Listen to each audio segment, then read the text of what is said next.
We closed last time on the hopeful note that the Eastern and Western churches, or the Eastern Orthodox and the Roman Catholic churches, may be in the process of rapprochement, may be getting it back together, that some of the great rifts caused by centuries of schism might be bridged. We talked a little bit about the Orthodox, less about the Catholics. Today we'll begin with the Catholics and finish out our segment on Christianity by looking at the Protestant Reformation and at a couple examples of Christianity today. So here's a map of Vatican City, which is its own independent state. It has a seat in the UN, comprising a little over 100 acres and completely surrounded by Rome. This is the center of the Catholic world, the seat of the highest man in the Catholic hierarchy. It houses a basilica, many chapels, museums, libraries, offices, and residences for those working within its borders. Millions visit each year, mostly Catholics, and mostly during high points in the liturgical year. This is what it looks like when at one of those high points of the liturgical year. Those are people. And here is Pope Francis addressing the Easter Sunday crowd gathered in St. Peter's Square in 2015. As a tradition, Catholicism is large. Over 1 billion people around the world self-identify as Catholic, and that number is growing, especially in the so-called third world countries. About 25% of the U.S. population consistently self-identifies as Catholic. Church authority is centralized in the Pope and in the hierarchy under him. And since the late 19th century, the Pope has been doctrinally understood by Catholics to be infallible, but not impeccable.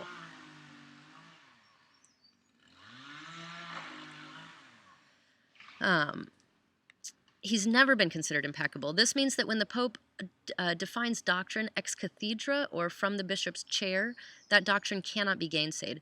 But since the time of the apostles, when Peter, the first pope, according to Catholics, denied Jesus 3 times, Catholics have recognized that their popes are just as liable to sin as anyone else. It became important to define papal infallibility because the Catholic Church considers tradition, or the doctrine established by the councils, church fathers, and popes throughout history, to be as important, as binding, as is revealed Scripture, or the Gospels in the Hebrew Bible. It's a living tradition in this way, and it changes if, as we know, slowly. Priests are in this context understood to be intermediaries, ordained to officiate at the sacraments, of which there are 7 officially recognized.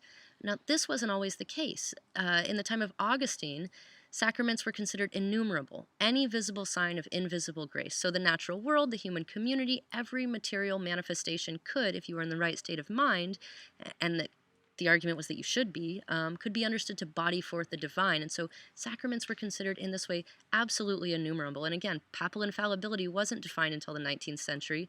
In the medieval period, priests could marry. That was a decision made so that priests would not hand over church houses, church property to their sons whom they were having. So that was a later decision. Up until that period, abortion was considered completely acceptable by the church fathers in a number of contexts. So a lot of what we think of as the most, central aspects of Catholic doctrine, in fact, developed over time. It's important to remember that. The Catholic Church does like to present itself as this stalwart, unchanging, one true church, but in fact, it is an historical tradition, and this weighing of tradition equally with revelation shows that. Now, by the 16th century, the tradition had become inarguably corrupt. Pope Leo X, as well as the other 2 cardinals pictured here, were from the very wealthy banking family of the Medicis. Leo X was himself the last non-priest to become a pope. Now you're thinking, how does that happen, right? At this time, one could buy a position in the church, which is extremely, you wanted to do that because the church was extremely politically influential. It owned a lot of land, and it had a hand in almost every, king's, council table. They helped to make decisions, and people listened to them. At this time, bishops who purchased their seats often abandoned their parishioners, or remaining in their basilica, they hosted parties that were considered by most to be gluttonously, scandalously immoral. So there were problems. There were lots of problems, and most of them had to do with money. So remember Christendom? We talked about that early on. That combination of political and spiritual authority and a unified tradition. And that was this became a relative reality under Constantine, as we've seen, and though it was corrupt within the hierarchy, the dream of a Christian empire was almost a political reality in the medieval period. It was never, however, a religious reality. The fragmentation of Christendom could be seen in the 12th and 13th centuries when both Francis and Dominic began mendicant or begging orders, which survive into today. These are orders of people who renounce, give up all of their worldly belongings in order to follow the way of Jesus. But the total irrevocable fragmentation of Christian Europe really began to accelerate during the 14th and 15th centuries. Wycliffe in England and Hus in present day Czech Republic started calling for reform in the church. Each got a following, and they set the stage for what's come to be known as the Protestant Reformation. Now, one of the main points of critique, which was indulgences, was theologically speaking pretty trivial. It was this idea that one could give to the church, and could, by giving money to the church, could buy oneself or one's relatives out of time in purgatory, so a quicker track to heaven. This is the idea, but theologically speaking, it wasn't that big of a deal. They had far bigger fish to fry, but it came to symbolize everything wrong with the church in Rome, and it crystallized anti-church sentiment at a time when Gutenberg invented the printing press, and his printing press was just getting ready to relay such sentiment to a very discontented populace. So when we think of the Reformation, we usually think, I'd like to stop for a second just to say, I don't think the Protestant Reformation would have happened without Gutenberg. Without that ability to spread the word through printed text, it would have been much more difficult to meaningfully gather enough of a crowd to argue against the very powerful Catholic Church. So anyway, when we think of the Reformation, we usually think of these three figures pictured here. Martin Luther was fanatically pious. He was a deeply repentant Augustinian monk who called into question the sacramental system of Rome, seeing in it a great potential for abuse, and seeing in the Bible a great potential for direct access to God. We've heard that Luther nailed his 95 Theses to the church door at Wittenberg, and he did likely announce there a notice, likely not the full work, but the act was less dramatic than it's generally made out to be. The church door was something like a bulletin board of its time. The work, however, was dramatic, and it is from Luther that we draw the Protestant principles that we'll see in the next slide. A major toy company, I don't remember, I don't know if it was Fisher-Price or Hasbro, just released this last year a toy that was Luther with his scrolls and his hammer to nail it, and it was the single fastest selling, greatest selling toy in recorded toy selling history. So it was a moment people like to not only remember and talk about, but hand on to their children as really emblematic. Anyway, John Calvin was less moderate than was Luther. He kind of looks less moderate. And he, in Geneva, he collected around himself proponents of the Reformed tradition, which came to be known as Calvinists, and they remain today mostly as Presbyterians. Both Lutherans and Calvinists wanted reform, not revolution. Both followed Rome in wanting a united Christendom. They just wanted it united under their own Reformed banner. They wanted to fix things. They didn't really want to splinter off. But not all Protestants felt that way. King Henry VIII, who's pictured here, in England wanted to rule both his country and his church. He didn't want to be king answerable to a pope. He didn't like sharing authority. He separated the Anglican Church, known in the U.S. as elsewhere as the Episcopal Church, from Rome in 1534. And this separation was far more political than it was theological, and the Anglican Episcopal Church remains among the most conservative and high liturgical of the post-Reformation Christianities. It looks the most like a Catholic church, with some differences. Like if you're familiar with the Catholic Church, you go into an Episcopal church, and there's no holy water. And the Episcopal Church is called Episcopal because Anglican, which is what it was named, in England, means English. And so when these folks came to America, they didn't, and they were themselves revolting against England, they didn't want to call their church the English church, so they renamed it Episcopal, which has to do with the church leadership. Now, what distinguishes the post-Reformation or Protestant Christianities from their Catholic predecessors are especially these 3 points, all articulated by Martin Luther. It's by Scripture alone that the individual comes to know God, not by the words of a priest. It is by faith alone that the individual is saved, not through works or sacraments officiated through the Catholic Church. And the Christian community is understood to be a priesthood of all believers, a spiritually egalitarian move meant to undermine the intercessory authority of priests. Now, when Pope Leo X was faced with the prospect of reformers splitting off from the church, he warned that schism would follow schism would follow schism if the church let this happen, until the different Christian groups would be innumerable. And he was right. Here's a simplified family tree of denominational divide that occurred after the Reformation.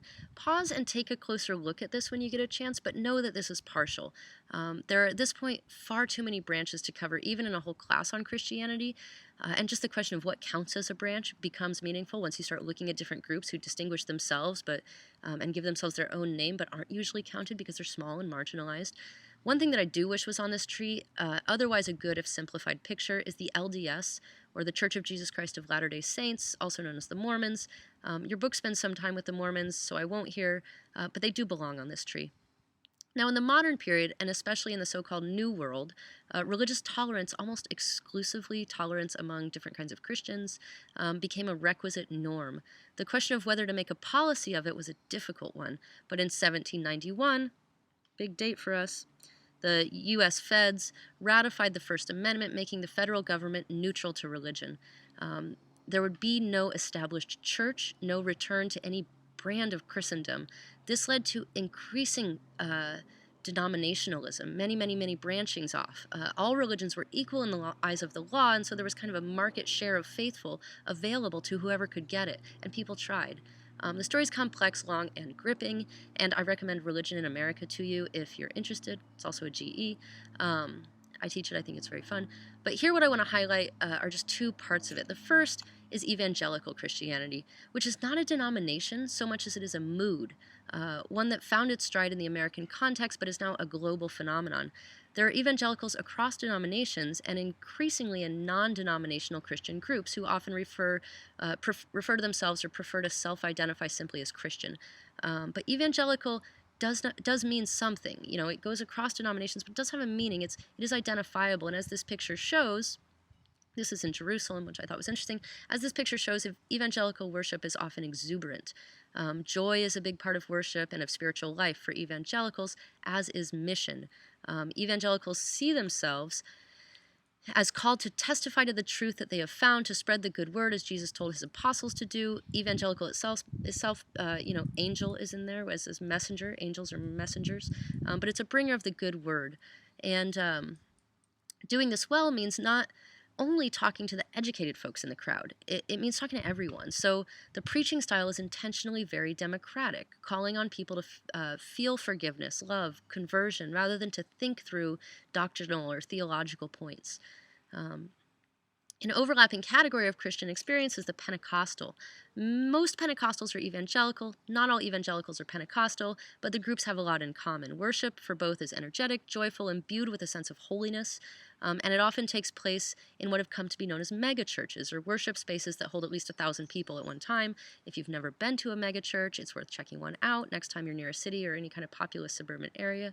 It might just blow your mind. But Pentecostal Christianity has a few features that distinguish it from the more general category of evangelical Christianity. The first is that it traces its roots to a story told in the New Testament book of Acts, when the disciples are gathered and tongues of flame alight on their heads, which have come to symbolize the Holy Spirit, and they speak in languages they don't know. And today glossolalia is mostly in languages that don't exist, but at the time it was languages that did exist but they didn't know. And they heal the sick and handle poisonous snakes without harm.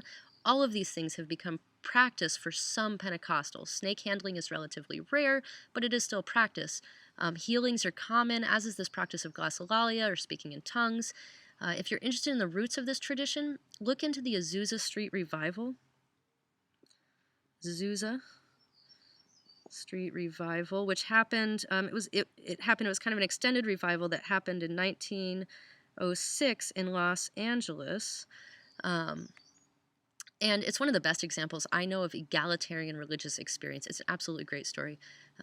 So one last thing to note about Pentecostals is that however distant their practice may seem to be from mainline Protestant Christianity, these Christians have found a way to see their world as enchanted, something that Christianity has really struggled with since the time of Augustine, when all matter was considered sacramental. You know, we live in what Max Weber, we talked about him at the very beginning of the semester. We live in what Max Weber has called an increasingly disenchanted cosmos, always at risk of becoming forever trapped in the iron cage of rational bureaucracy. And there's something to be said for a little enchantment. You know, he was right in a way. Something to be said for keeping our sense of meaning and value alive in this world. Pentecostals do that. So in closing out this unit on Christianity, we'll take a quick look at the map. You can see where Christianity is the strongest. It's where it's darker blue. It's in the southern hemisphere, and it's the southern hemisphere that will shape the Christianity of the 21st century. No doubt about it. That's where I'm putting my money. So next unit, we'll turn to Islam.